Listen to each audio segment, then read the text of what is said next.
मेरे मन में राम, तन में राम, सब में राम समाये, सबसे पहले राम जगत में कोई नहीं परा। जय श्री राम। स्वर कथा चैनल के सभी श्रोताओं को संतोष कुमार शर्मा का अंतर्मन से नमस्कार और बहुत बहुत अभिवादन। जैसा कि हमने पिछले सप्ताह आपसे वादा किया था कि हम एक नई सीरीज लेकर आ रहे हैं।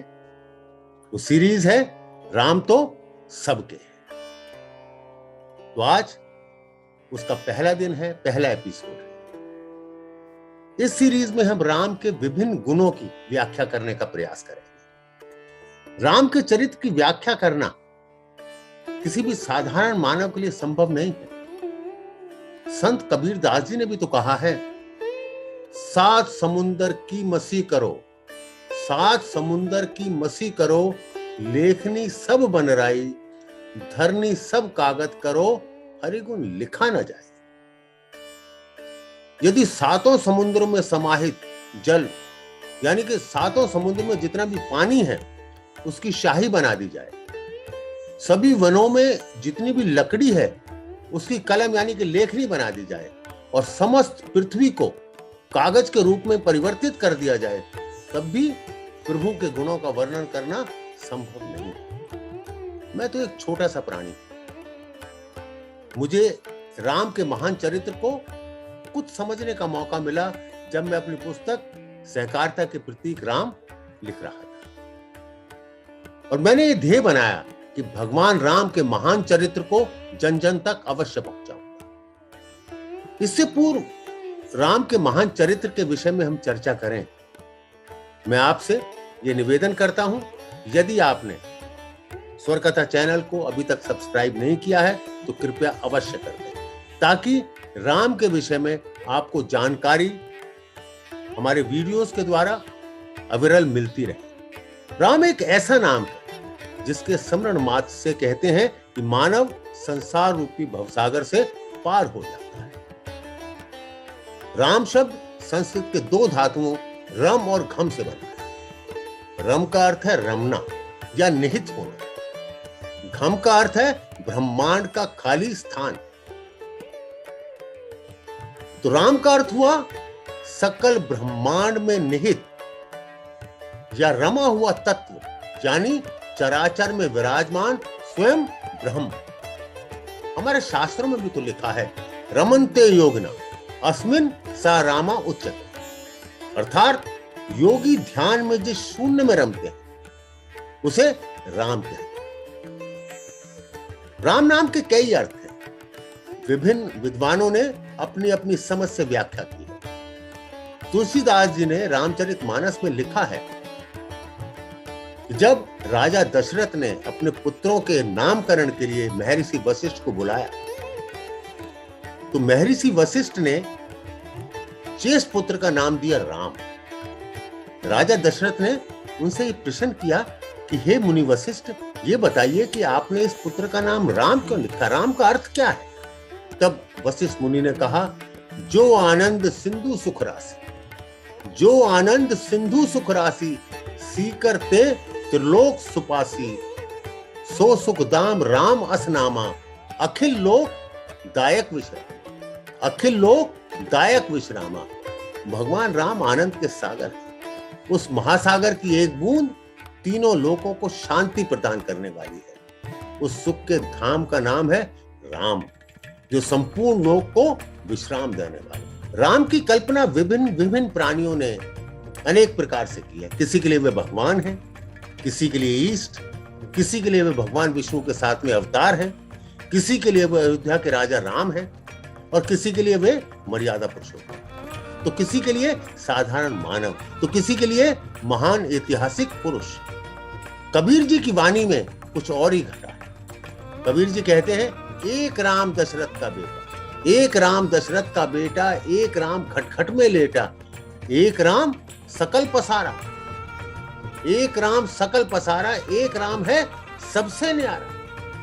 सकार राम दशरथ घर डोले, सकार राम दशरथ घर डोले, निराकार यानी कि निराकार तो सर्वव्यापी है, बिंद राम का सकल पसारा, अंक राम है सबसे न्यारा। ओम राम निरंजन रारा, निरालंब राम सो न्यारा, सगुन राम विष्णु जग आया। यानी कि विष्णु के जो अवतार थे वो इस जग में आए।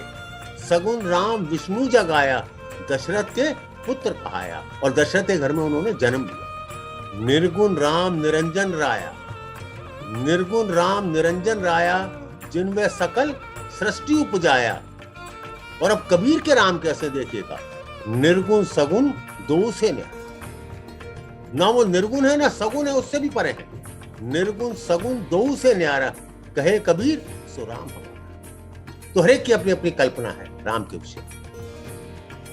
कल्पना चाहे जो भी हो, राम आर्यव्रत के प्राणों में बसते हैं। वे हमारी आत्मा है। उनके नाम के बिना जीवन अर्थहीन माना जाता है। भगवान के जितने भी अवतार हुए हैं, आप सभी जानते हैं कि केवल श्री राम जी के अवतार को ही मर्यादा पुरुषोत्तम कहा गया है। कहा जाता है ना कि बेटा हो तो राम जैसा, राजा हो तो राम जैसा, चरित्र हो तो राम जैसा। दरअसल राम को हमारे धर्म ग्रंथों में सबसे आदर्श पुरुष माना जाता है। सांसारिक जीवन में आगे बढ़ने, नाम कमाने यानी ख्याति, यश, कीर्ति के लिए सद्गुणों और अच्छे कामों की बड़ी भूमिका है, क्योंकि गुण ही किसी भी इंसान को असाधारण और विलक्षण प्रतिभा का स्वामी बना देते हैं। राम के तो असाधारण गुण थे ही, जिनका वर्णन कर पाना असंभव है, जैसा कबीर जी ने भी कहा। और इसी कारण से राम के असाधारण गुणों के कारण ही राम कथा विश्व की अनेक भाषाओं में वर्णित है।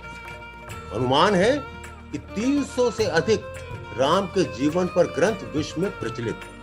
संपूर्ण भारतीय समाज के लिए समान आदर्श के रूप में भगवान रामचंद्र को उत्तर से लेकर दक्षिण तक सभी लोगों ने स्वीकार किया है और उनका अभिनंदन किया है। गुरु गोविंद सिंह जी ने भी राम कथा लिखी। पूर्व की ओर कृतिवास रामायण, तो महाराष्ट्र में भावार्थ रामायण चलती है।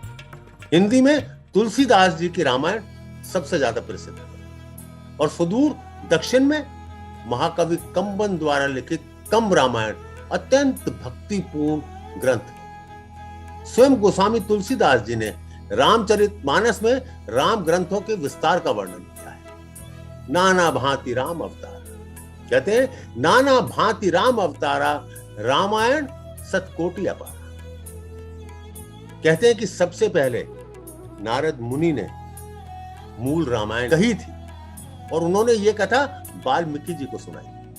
तब वाल्मीकि जी ने उससे प्रेरित होकर रामायण नाम के महाकाव्य के रूप में संस्कृत भाषा में इसकी रचना की। इसी महाकाव्य से प्रेरित होकर अन्य विद्वानों ने भी अपनी अपनी क्षमता व समझ के अनुसार राम व अन्य चरित्रों की व्याख्या अपने अपने ग्रंथों में की है। इन सभी ग्रंथों में सबसे अधिक प्रसिद्धि मिली गोस्वामी तुलसीदास कृत रामचरितमानस को। और महाकवि सूरदास जो तुलसीदास जी के समकालीन भी थे, उनसे एक बार पूछा गया कि आप अच्छे कवि हैं या तुलसीदास जी? तो महाकवि सूरदास जी हंसते हुए बोले, कवि तो मैं ज्यादा अच्छा हूं, परंतु तुलसीदास कृत रामचरितमानस का प्रत्येक दोहा दोहा नहीं बल्कि एक मंत्र है। राम नाम में वो शक्ति है जो एक साधारण कवि को महाकवि बना देती और एक साधारण दोहे को एक मंत्र में परिवर्तित कर देती है। हमारे पहले राष्ट्र कवि मैथिली शरण गुप्त ने भी राम के आदर्श में महान जीवन के विषय में कितना सहज व सरस कहा। वो कहते हैं, राम तुम्हारा चरित्र स्वयं ही काव्य है, राम तुम्हारा चरित्र स्वयं ही काव्य है, कोई कवि बन जाए सहज संभाव्य है, कोई कवि बन जाए सहज संभाव्य है।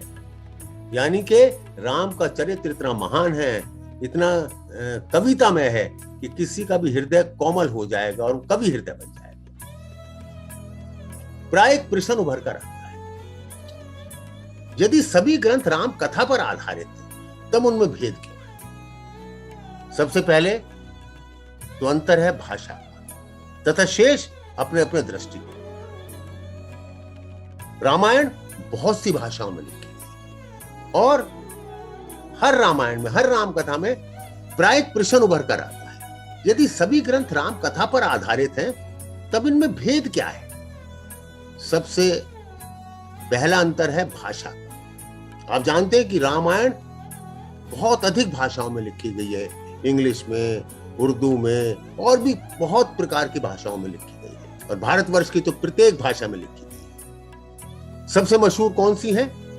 वाल्मीकि की रामायण और गोस्वामी तुलसीदास जी की रामचरितमानस। इन दोनों में ही हम अंतर देखते हैं। रामायण संस्कृत भाषा में लिखी और रामचरितमानस अवधी में, जो हिंदी का ही एक रूप है। अब अंतर देखिए दृष्टिकोण का। महर्षि वाल्मीकि के रामायण का नायक राम एक ऐतिहासिक पुरुष है जिसका चरित्र असाधारण है, यानी कि एक्स्ट्राऑर्डिनरी कैरेक्टर है, और वह अपने उत्तम कृत्यों से, यानी कि उत्तम कार्यों से, अच्छे कार्यों से समाज में मर्यादा स्थापित करता है। उनका चरित्र अनुकरणीय है, यानी कि प्रत्येक व्यक्ति को उनका चरित्र से प्रेरणा लेनी चाहिए और फॉलो करना चाहिए। गोस्वामी तुलसीदास का राम भगवान विष्णु का अवतार है। वह देवीय शक्तियों से युक्त है तथा पृथ्वी पर राक्षसी शक्तियों का विनाश करने के लिए मानव के रूप में पृथ्वी पर अवतरित, यानी कि पृथ्वी पर जन्म ही उसने लिया है कि राक्षसी शक्तियों का विनाश कर सके। राम तुलसी के इष्ट। इस राम का चरित्र भी असाधारण और वह भी अपने उत्तम कृत्यों से, यानी कि अपने अच्छे कार्यों से समाज में मर्यादा स्थापित कर रहा है। उनका चरित्र भी अनुकरणीय है। अंतर चाहे जो भी हो, राम वाल्मीकि के साधारण मानव हो या तुलसी के देवीय शक्तियों से युक्त मानव, दोनों ही रूप में लोकप्रिय और वंदनीय है। राम की कहानी एक मर्यादित, नियंत्रित और वैधानिक अस्तित्व की कहानी है। व्यक्ति, समाज और राजनीति के संदर्भ में राम के इस महान रूप की सबसे अच्छी व्याख्या की है महान समाजवादी नेता राम मनोहर लोहिया जी। लोहिया जी कहते हैं, बिना विस्तारवादी नीति अपनाए सर्वव्यापी होने की कहानी है राम का जीवन। राम कथा का भिन्न भिन्न लेखकों द्वारा विभिन्न देशों में उसका मंचन हो, इस बात का प्रमाण है कि राम धर्म, जाति और भौगोलिक सीमाओं से बहुत ऊपर है। आज बस इतना ही।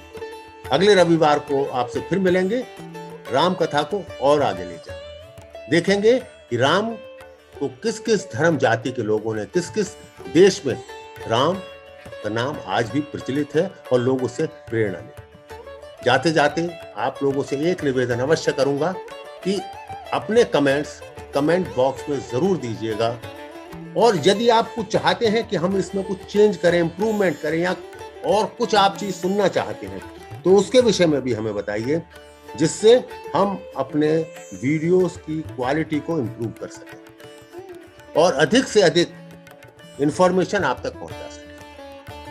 आपका बहुत बहुत धन्यवाद। जय श्री राम, जय श्री राम, जय श्री राम। तो मिलते हैं अगले रविवार।